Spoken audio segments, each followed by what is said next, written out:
Welcome to Public Forum, a community outreach program produced at North Idaho College on the shores of Lake Coeur d'Alene. Featuring guests from around the globe addressing a wide variety of subjects, Public Forum serves to educate and enlighten. Please join host and moderator, political scientist Tony Stewart, in welcoming today's guest. I am most pleased to welcome you to a two-week series that's titled Hands of Humanity. This was a project done at North Idaho College in concert with some other organizations such as Art on the Edge. And this particular artwork is just remarkable. It deals with art and student service learning and human rights. And the two people who are most responsible for this are with us today and again next week. We welcome to the program, first of all, Lori Olson Horswell, who is a faculty member in the Department of English at North Idaho College, and next to her is Michael Horswell, who is from the art department on our faculty. And congratulations to both of you. You come to us with a wonderful project, and as I've indicated, you're both on our faculty, and I'm not going to take time to go into your background, but to spend it on this remarkable project that you both, in a partnership, put together. Thank you for being with us, and we look forward to the interview. Thank you, Tony. Thank you. And as always, I'm pleased to have our regular panelist, Erna Reinhardt, who's the Director of Public Relations at North Idaho College. As I introduce the program, there is a 30-minute production that's been done under the auspices of the North Idaho College Instructional Media Services, and we've taken a little segment from Laura and Michael's work, and we're going to show it to you now, and then we shall do the interview. This is a small segment from that production.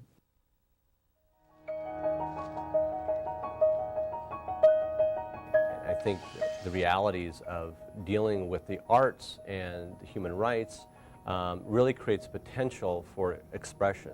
So there's a connectedness to the creative potential of the individual, which directly relates, in my opinion, to the creative freedom of people everywhere. And I think that's the power of art, to express the innate freedom, innate creativity that everyone has.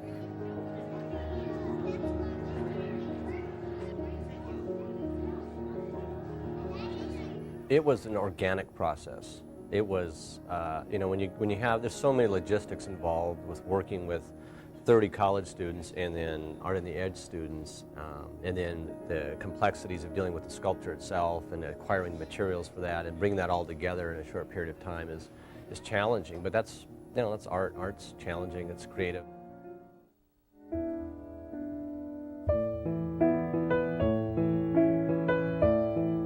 Art is a great tool for learning problem solving, choice making.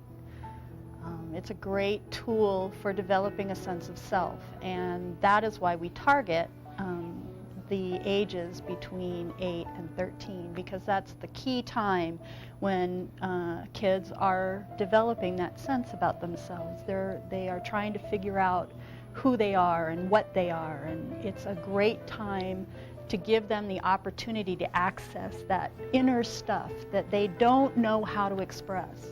And there's no better way to learn expression than through creation.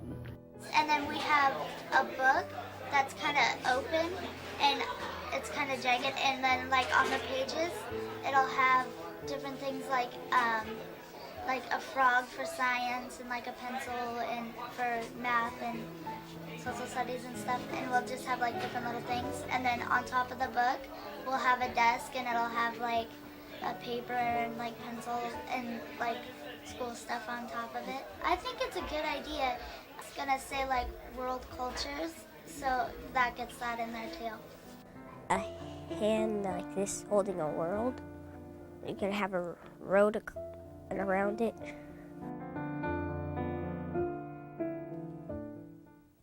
We'll now proceed to questions on this wonderful production with our panelist, Erna Reinhardt. Welcome to the show, both of you, Lori and Michael. It's great to have you here, and what a great topic for us to delve into today. Michael, you have used your 3D art class to do several projects on our campus here at North Idaho College in Coeur d'Alene. But share with our viewers how you decided on this particular project that involved college students, Art on the Edge young students, and creating this sculpture and the human rights, the Declaration for Human Rights. How did you come up with that idea?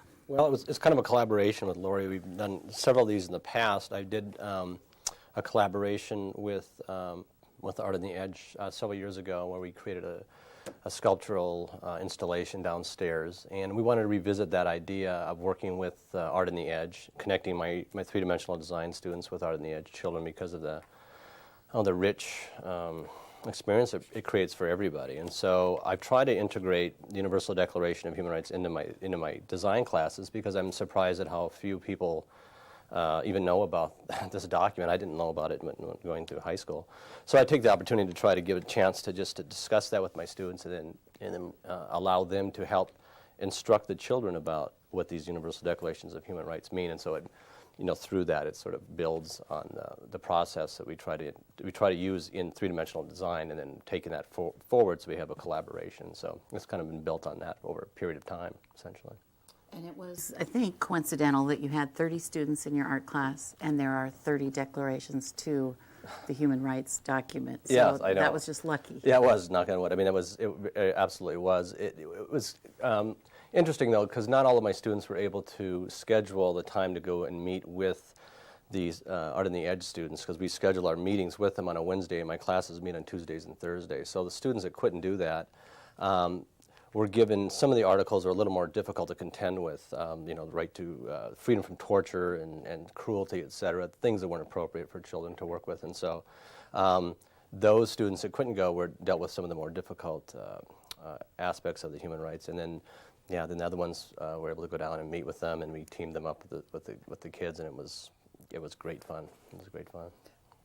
We're going to talk a little bit about the process that you went through with your students and with the Art on the Edge students. But before we get to that, explain to our viewers what the finished product is. What is it that the people actually created? Sure. It's a wall installation, and it's installed in the Molstead Library here on campus. And it consists of 30 separate sculptural forms that are essentially 12 inches high and 12 inches wide. On each of the boards, there are cast hands, a hand from an adult student and a hand from a child. And those two hands then cradle a sculpture that they worked on together that articulates one of the Universal Declaration of Human Rights articles. And so they're constructed in a spiral on the wall, and so the spiral helps to create a sense of continuum, and it engages that wall in a really interesting way. So that's what it looks like. Great. Now, Lori, share with us how you were involved with the project and what that entailed.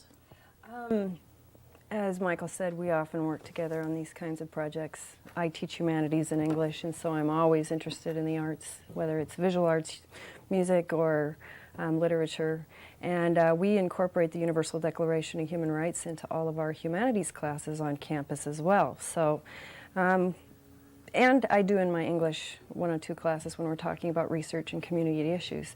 And that leads me a little bit more to service learning here at North Idaho College. And Tony, you and I were in the first faculty group in 1996 who participated in a seminar training faculty to engage in service learning, which means that we incorporate community service that is meaningful and needed into our classes in a way that enhances students' learning.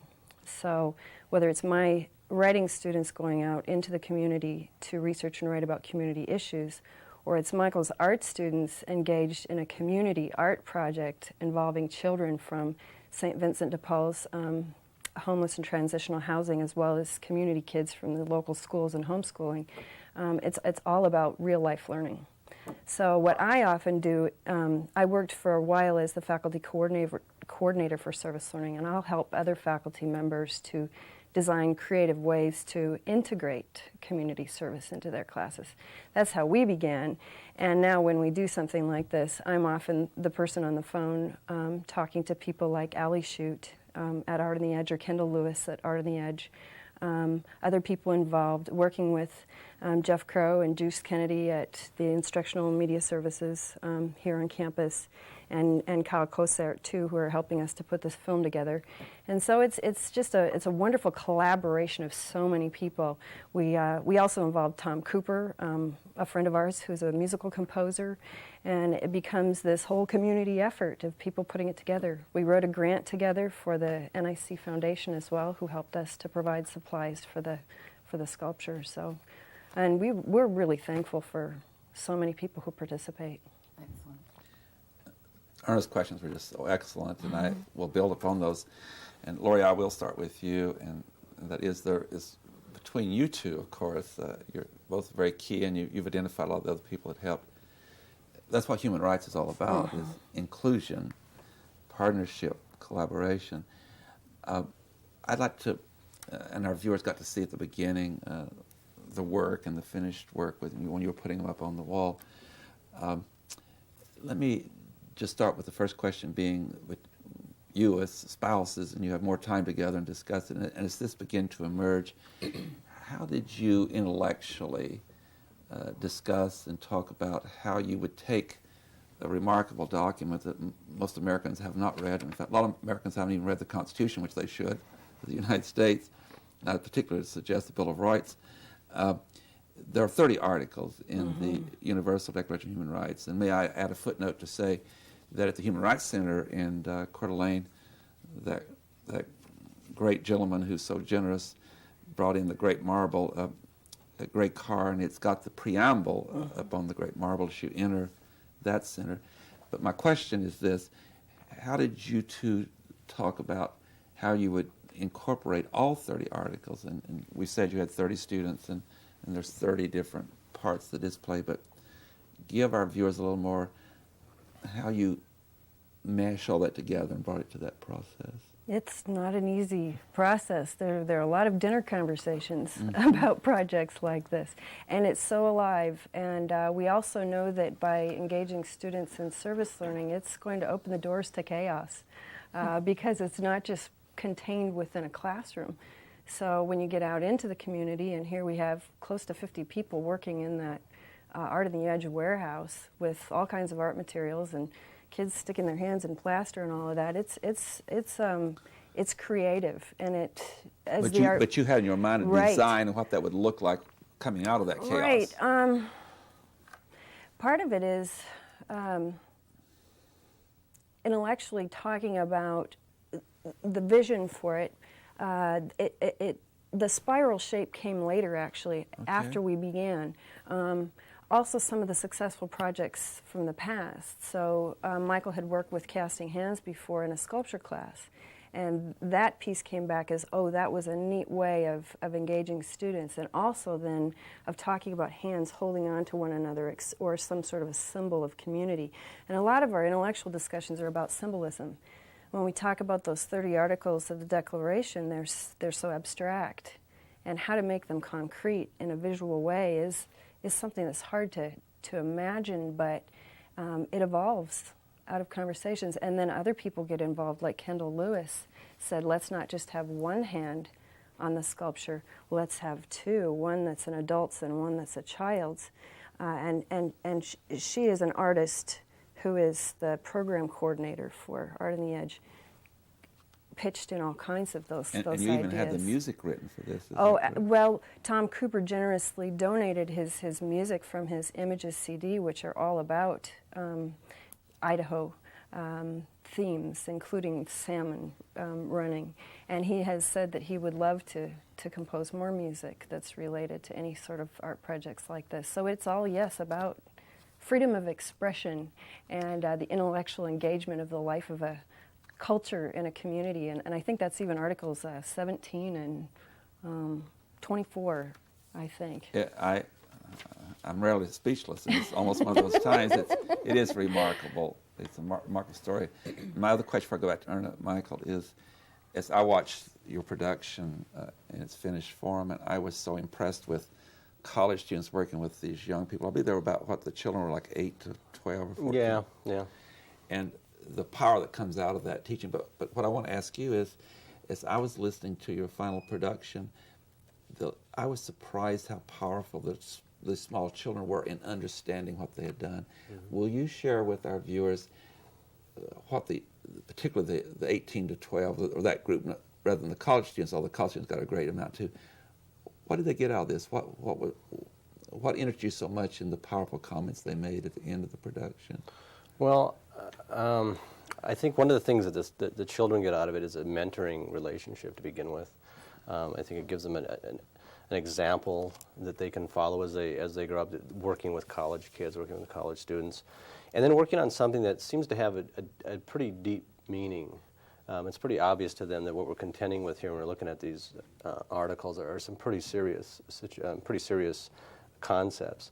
And the comments that we got a lot from the students afterwards, the children that were there, and the art, like you said, the range was anywhere from, well, we had some that were 6 up to 13, I think it was the just a sense of pride, for one thing, that they came to campus, at a college campus, and up on the wall is a piece of their art that they were involved in. And they could see it as not only the thing that they did by themselves with their partner, but also how it came together as a whole. So there's a really wonderful quality about that occurs where you work on something individually, and when you put it together, it forms even a secondary art product, essentially. And when they see it together, it really is quite remarkable. I mean, I think they feel a great sense of pride and a true understanding of what it was they were dealing with. That's the point I wanted to get you to deal with, and that is, for 21 years, we've had the Martin Luther King Children's Program here. We've had about 25,000 fifth graders through it, and they do the program. And they've had a human rights person with them during the week. But when they come to college years later, they're now 31 years old. Those first kids were in that. And they will discuss with us how they remember the fifth grade and being in a room with 1,200. So I sense from what I saw in your program that they also not only proud with the final production, it's being honored on the wall, but they got the human rights message. Mm-hmm. Oh, absolutely. I think they did. I mean, one thing that happens, Laurie discussed it a few minutes ago about the chaos that ensues when you go down with the creative process. I mean, that's all about human rights. I mean, human rights are about the expression, about the capacity to express. And when you start creating, you are expressing, and you may not know exactly what it is you're expressing at the time you're creating. But it generally results in some way, shape, or form an abstract thought, an emotion, an idea, and that's something that we all have. That's some place that we can all meet and communicate. And I think what this does, what art does in terms of connecting it with human rights, is I think it breaks down boundaries. I think when you look at those sculptures on the wall, other people can see and what you've done, and I think they can take from that ideas that relate to their own life. Maybe they may relate it in one way or another to something they remember or an event that they've had in their life, but I think it helps to break down those boundaries that people have, and I think it generates a sense of community. I think it pulls people together as well. I've got to go back to Erna, but one final point is that it's a teaching tool or process about what each of these articles happens to be, and later in life, when they see abuses, surely it will remind them of this article, or it may produce for them the opportunity to be an ally for someone who's being denied one of these articles. Mm-hmm. Yeah, I would say so. I would certainly hope that would be the case. Erna Reinhardt.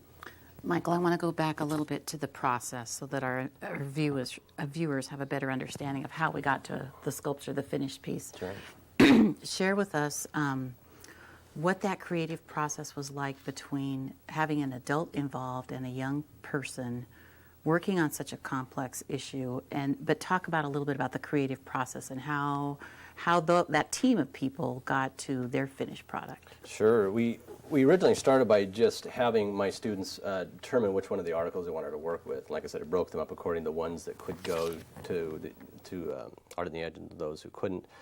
And their job, I told them at the very beginning, was to come up with some sort of a story or a metaphor that they could relay to the child to help them understand what this article was about. And once they did that, our first meeting was sort of a get to know each other kind of a thing, where they talked about human rights, and the children had an opportunity to draw in sketches, and what does this mean, and how would you draw this particular right. We used those pictures then that they drew as the background for the piece. And so what it became really was an opportunity for my students to teach about human rights, which puts them in a different position as a student. When you have to teach somebody, it makes you think pretty clearly about what needs to be articulated and what doesn't. And I think what happens What happened under these circumstances, it drew from my students deeper senses of creative possibilities that they didn't know they had, because children have a whole different way of approaching a problem than we do. So together they drew and came up with ideas, and then they took those ideas. My students were then responsible for figuring out a way to craft these ideas into something three-dimensional. So one week my students would start playing with those ideas, bring them back to the students. The second week we cast the hands. So we did a casting process with all the kids, and that was great, chaotic fun. That was just insane. I'd recommend it for anybody. And so once the kids could get into that opportunity to stick their hands in the goo, and we cast them in hydrostone, and so that's the result of what you see in the sculpture. And then through that process, my students are here working on the sculpture itself, figuring out how they can get their child involved with it, and then really creating something that has some technical merit to it, because I hold them to pretty high standards of what they're trying to do. But it's still light enough, but it still allows the child to do it. It's a very complex process, but I think that change when they become the teacher as opposed to the student is a monumental thing for them, and they've all responded to that really well. So that's essentially the process. It was way more detailed than that. Excellent. And Lori, share with us maybe a story or two about how this project impacted some of the college students, and maybe some of the things that those college students shared at the reception or through the process or whatever. But share with our viewers some of the things that they got out of the project. Well, one step that he missed there was spring break, putting the whole sculpture on the wall, which was the final step of the creative process. And surprisingly, college students showed up voluntarily to do that. So if you're talking about the impact of this, they felt such ownership in this process that they came during their spring break, along with Steve Masterman of maintenance here on campus, got up on the ladders, put the whole sculpture into the 9-foot, spiral on the wall, and sat back exhausted after a whole day worth of work. But something else I did was I studied students, college students, responses to service learning to see how it really does make a difference. And I used a research instrument from the University of California, Berkeley, that tests students' willingness to engage in volunteering and community service.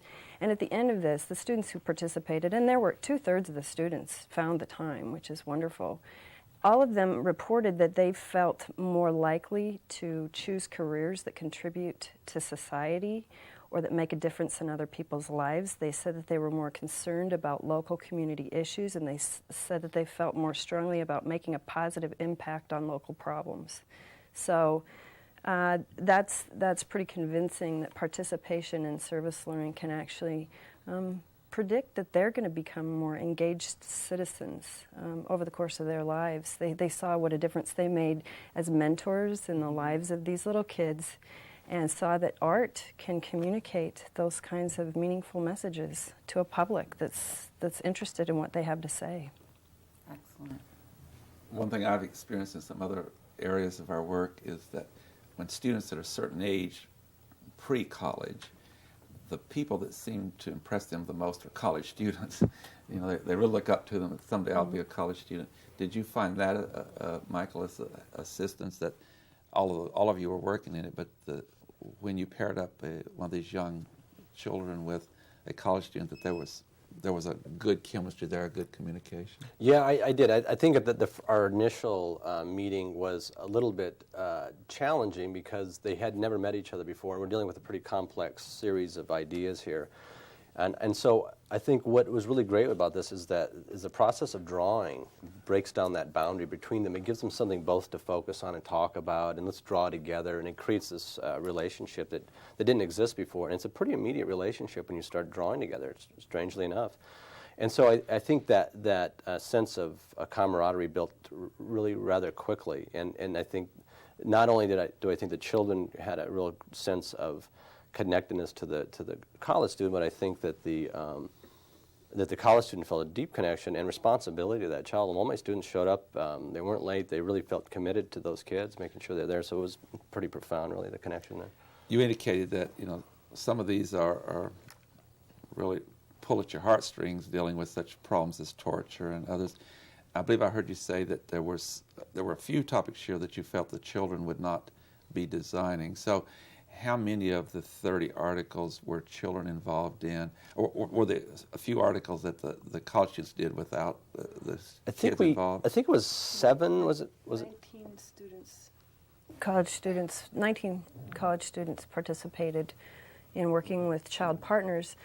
So then another 10 students worked on other articles, but some of those 10 students who absolutely couldn't make their schedules work for Wednesdays actually were able to find children in their own lives who helped to inform them. So, but does every one of the displays have both a child's hand and an adult's hand? Yes. Even Yes. though the child might not have been working on one particular one. That's right, and we cast extra children's hands. We had some of our own relatives that came through, and we had some nieces and nephews who cast their hands, and some of my students who weren't able to attend have their own children. We brought them into the classroom and cast their hands while we were meeting in class, and so all those hands that are up there are all representative of children that were in some way, shape, or form connected to this, but some of them most directly are actually created the pieces themselves. So a number of the pieces, the college student and the child, not only their hands there, but they were deeply involved in designing and putting all that together. We're almost out of time. My final question for today's program is, I'm thinking of another group of people, that's the general public that loves art. And when you come into our library, there's those great panels that were put up years ago about the history of Idaho, and they were really breathtaking. Mm-hmm. And now there's your great work. As you enter that lobby area, it's breathtaking. What can the general public, of course, people react differently, different persons, but what was your idea about the public now viewing that and what they learned from it? Our sense was that we wanted to show human rights. We wanted to show this freedom and the chaos of creative expression. And so when you look at Joe Jonas's pieces that as you had mentioned, there's a cast in bronze. They're very beautifully crafted pieces, very